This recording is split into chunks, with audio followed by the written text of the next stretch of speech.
Hey everyone, Mike here, and today we're having side by side two cool Samsung smartphones, the popular Galaxy S3 and the newly launched S3 Mini. Having a quick look at the two, the S3 Mini seems a lot like a shrink version of the S3. However, when getting in depth with your analysis, you'll see that there's a lot more than meets the eye about these two.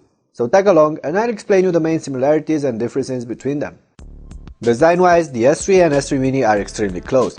Yes, the Mini is more compact than the S3 since it packs a smaller screen. It's also lighter, as you might have expected, but on the other hand it's slightly thicker. However, with a smaller body, the Galaxy S3 Mini just fits better in hand and is more comfortable to use, as you could easily cover the whole screen with your thumb. In comparison, you'll need to use both hands with the bigger S3, which can be a bit annoying. However, just to see how aesthetically close these two are, Samsung even went for the same button placement on them. The volume rockers are on the left, the headset jack sits on top, the power button is on the right, and there's a micro USB slot on the bottom. The two also feature the same glossy plastic finishing on the back and overall are on par in terms of build quality, which is alright, but it's not stellar. Still, the plastic button covers are detachable, hiding the battery, SIM slot and micro SD card slots behind it. As expected, the battery on the S3 is slightly larger, and this one uses a micro SIM slot as opposed to the mini SIM on its relative.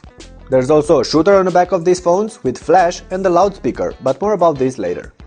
Having a look at those front sides, it's pretty obvious that the S3 packs a much larger screen, a 4.8-incher, while the S3 Mini only features a 4-inch display. Both have a home button on the bottom, flanked by two capacitive controls, plus the front-facing camera, speaker grille and sensors on top, and a notification LED. Besides the size, there are actually other differences between the screens packed on these two handsets as well. The S3 features a Super AMOLED Plus panel, which offers better contrast and more saturated colors than the Super AMOLED one on the S3 Mini. It also comes with 1280 by 720 pixel resolution, which takes the overall pixel density a lot higher than on the 800 by 480 pixel resolution screen of the Mini. However, during everyday use, you'll hardly see the differences between the two unless you're looking at them from a very short distance or use the phones a lot for reading texts and browsing. The two handsets also pack different hardware platforms. While on the S3 there's the latest generation quad-core Exynos processor running at 1.5 GHz, on the S3 Mini there's merely an older dual-core 1 GHz CPU, both bundled with 1 GB of RAM. This makes the S3 snappier, but there's not really an obvious performance gap between the two, as the UI and the usual apps run fine on both of them. However, when launching more complex apps and multitasking between many running tasks, you'll see the Mini lagging, while the S3 remains snappy. Having Android 4.1 Jelly Bean on board sure helps, although our test S3 unit here only runs on Ice Cream Sandwich, which means that it will be better once it gets the upgrade.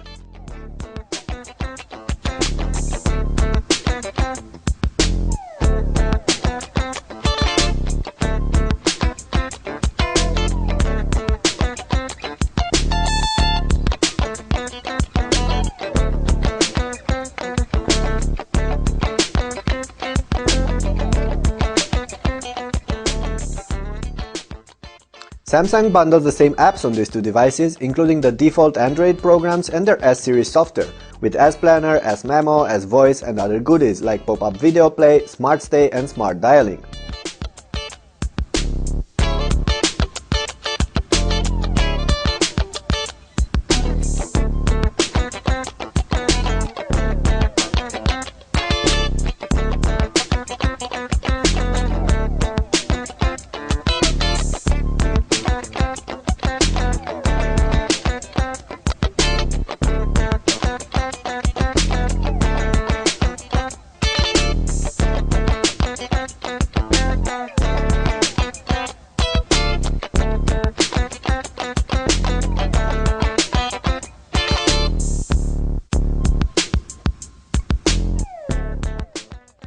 Besides this, you can easily run videos, music, games and all your everyday apps on the two phones, but as you might expect, multimedia content is going to look nicer on the bigger AMOLED Plus screen of the S3.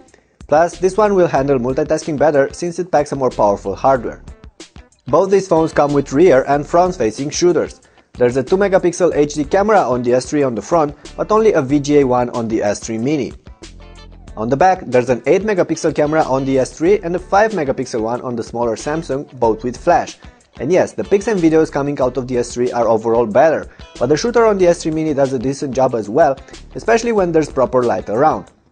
However, it can only shoot 720p clips, while the S3 handles 1080p video at ease.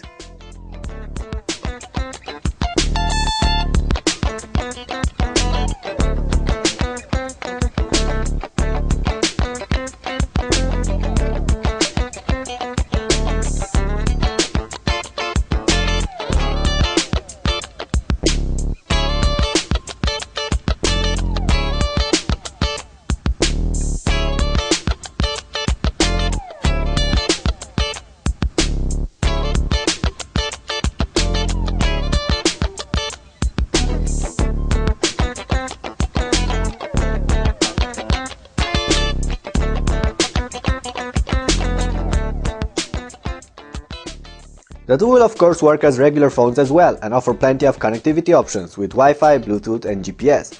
The S3 also comes in a 4G LTE version on some markets, while the S3 mini is only limited to 3G speeds. I should also mention that both these phones have replaceable batteries, and while there's only a 1500 mAh one on the S3 mini as opposed to the 2100 mAh on the bigger S3, the smaller Samsung actually manages to stay on par with it thanks to its smaller screen and less powerful hardware. So both will take you through the day with the average use, which is what you can expect from such smartphones these days. Before drawing the line on this comparison, I should also mention that the S3 mini is expected to be about 100 to 150 euros cheaper than the Samsung Galaxy S3, and that means that it should sell for around 350 to 400 off contract. With contracts, you'll even find it for free, while the S3 starts at around 200 euros or lower in some countries. All in all, the S3 mini is not just a shrink version of the S3, but also a stripped down one. In fact, if you get past the design, the two have very few things in common, as they pack a different screen, hardware, and overall the S3 bundles more and better features than its smaller kin. But that doesn't make the S3 mini a bad handset, not at all. In fact, it's a fine mid-range smartphone and it's just not meant to compete with the heavyweight Android devices. Thus, wrapping it up, the Galaxy S3 remains the Samsung top-of-the-line smartphone, while the S3 mini plays in a lower league with the likes of the Sony Xperia U or the HTC Desire X, but is still a good phone if you don't have the budget to go for the S3 or just want something more compact. And that's about it for today. Thanks for watching, and don't forget to share this clip to your friends and of course subscribe to our channel, that really helps us a lot. I will catch you all later, but before you go, let me know below in the comments which of the two phones would you pick right now and why. And also see my reviews for both of these for extra details. Cheers!